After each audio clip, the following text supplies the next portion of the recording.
The Prophet Muhammad ate simply. He lived simply. There were nights when his household had nothing but dates and water. There were months when no fire was lit in his home to cook a meal. And yet the foods he chose to eat, the foods he loved, the foods he recommended to others, modern science is now discovering, were some of the most nutritionally intelligent choices a human being could make.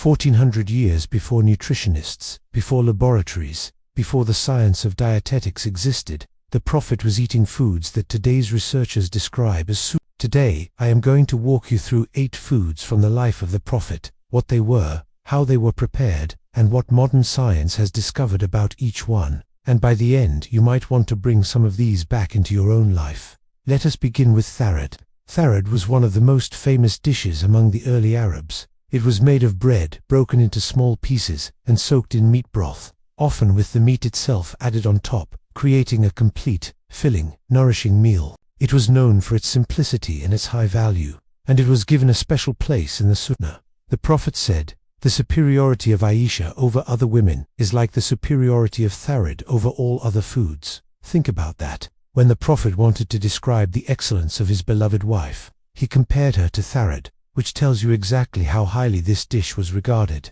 It was prepared by cooking meat with broth and spices until tender, then poured over pieces of bread and left briefly to soak up the flavor before being served warm. Tharid is actually the foundation of many dishes still eaten across the Muslim world today.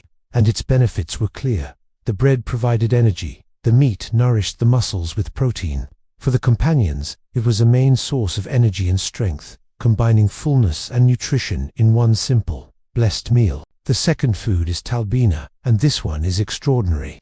Talbinah is a simple dish made from barley flour cooked with water or milk until it becomes soft and light, often sweetened with honey. It was known among the Arabs for a long time, and it appears in the Sunnah because of its clear effect on both the body and the soul. It gives a feeling of comfort, especially to someone suffering from fatigue or sadness, and the Prophet specifically recommended it.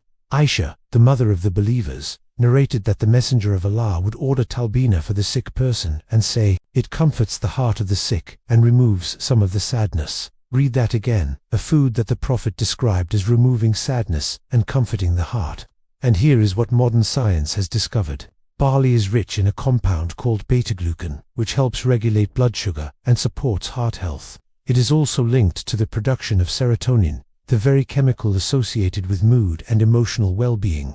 The Prophet recommended a food for sadness 14 centuries before science connected barley, blood sugar stability, and mood regulation. The third food is addaba, the gourd, what we know today as pumpkin or squash. It was one of the beloved foods of the Arabs because of its light, gentle taste and how easy it was on the stomach. It is mentioned in the Sunnah that the Prophet loved addaba and would search for it in the dish. There is a beautiful narration where a companion noticed the Prophet picking out the pieces of gourd from around the plate because he enjoyed them so much. It was prepared by cutting and cooking it with broth, or boiling it until soft, sometimes with meat, and served warm with a calm and comforting taste.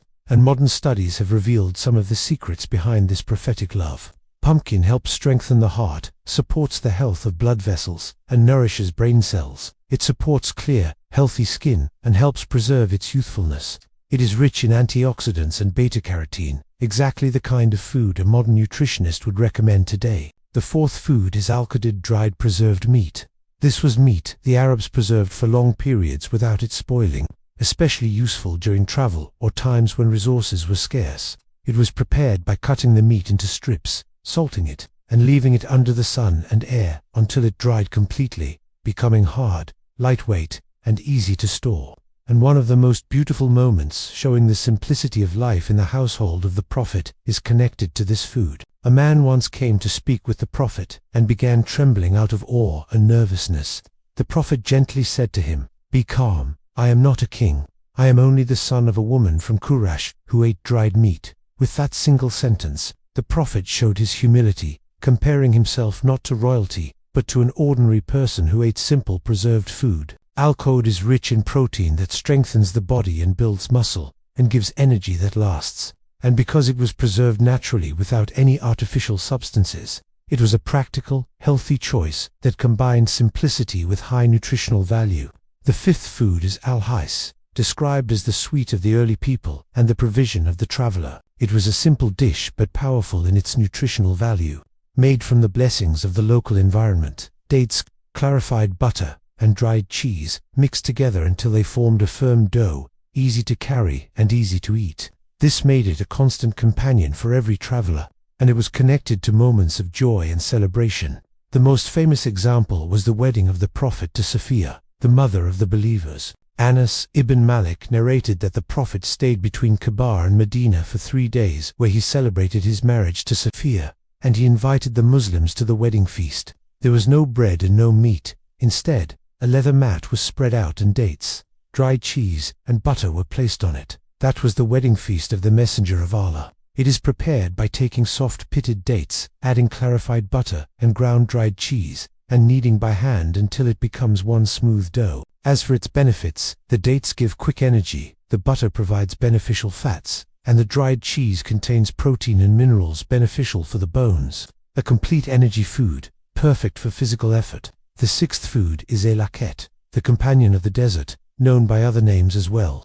It was one of the most intelligent methods the Arabs used to preserve milk from spoiling in a hot desert environment. It was a main provision for travelers and camel herders because it was light to carry and could last for years without its taste changing or its nutritional value declining. There is a narration from Ibn Abbas that a woman gifted the Prophet some butter, some akit, and a lizard. The Prophet ate from the butter and the akit. It was prepared by placing milk in a large pot over a gentle fire with constant stirring until the water evaporated and it became a thick white dough, then shaped by hand, spread on cloth, and left under the sun for several days until completely dry and hard. It is rich in calcium and protein and was considered an important substitute for fresh milk in the desert and arid regions, an ancient form of preserved dairy that modern nutritionists would recognize as remarkably smart.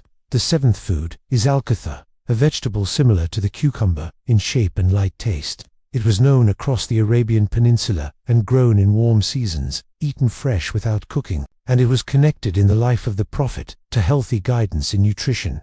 The Prophet would eat it together with fresh dates to balance the heat of the dates with the coolness of the cucumber.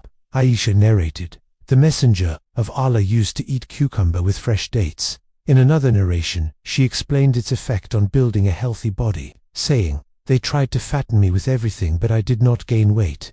So they fed me cucumber with fresh dates and I gained weight." This shows an early understanding of food combinations and balanced nutrition. Al-katha hydrates the body greatly because of its high water content, helps calm the heat of the stomach, and improves digestion because it is light on the digestive system. It was an excellent choice in hot weather, giving a feeling of coolness and comfort. The pairing of a cooling vegetable with a warming fruit shows a sophisticated understanding of balance that nutritionists still talk about today. The 8th and final food is as-soik. As-soik was one of the oldest foods among the Arabs and one of the essential foods for travel because it was light, easy to carry, required no complicated cooking, and gave quick energy. It is mentioned in the life of the Prophet on more than one occasion, and it was a blessed food eaten in both hardship and ease. One famous narration says the Prophet called for food and nothing was brought except soik, so he ordered it to be mixed with water, and he ate and they ate with him. It was prepared by roasting barley or wheat over fire until it took on a toasted color, then grinding it and storing it. When used, it was mixed with water or milk, or kneaded with dates, becoming an easy meal or a filling drink, depending on the method, and its benefits are many. It is rich in fiber and minerals that aid the stomach and improve digestion. It helps regulate blood sugar and gives a feeling of fullness for a long time because of its complex carbohydrates. It is beneficial for the nerves and activates blood circulation because it contains B vitamins from whole grains, and because it is roasted, it is gentler on the stomach and reduces acidity. A balanced food suitable for young and old alike, essentially an ancient form of the whole grain, slow energy foods that health experts recommend today. 8 foods: Tharid, Talbinah, the gourd, dried meat, hais, akit, cucumber with dates, and soik. And what is remarkable is not just that the Prophet ate them, it is what they reveal. They reveal a way of living that was simple, balanced, and deeply connected to nature. No excess, no waste, no obsession with luxury. The Prophet, who could have eaten anything, chose simplicity. He chose barley for the sick. He chose cucumber to balance the heat of dates. He chose foods that gave lasting energy and genuine nourishment. And 14 centuries later, science keeps confirming what he already knew through divine guidance, that the best way to nourish the body is through whole, simple, natural foods eaten with gratitude and moderation. The Prophet said the son of Adam fills no vessel worse than his stomach. A few morsels are enough to keep him upright, and if he must fill it, then 1/3 for food, 1/3 for drink, and 1/3 for breath. That single piece of guidance, moderation in eating, is the foundation of nearly every healthy diet recommended in the world today. The Sunnah was never just about worship, it was a complete way of living well. And these 8 simple foods are a window into a life of balance, gratitude, and quiet wisdom that we could all learn from.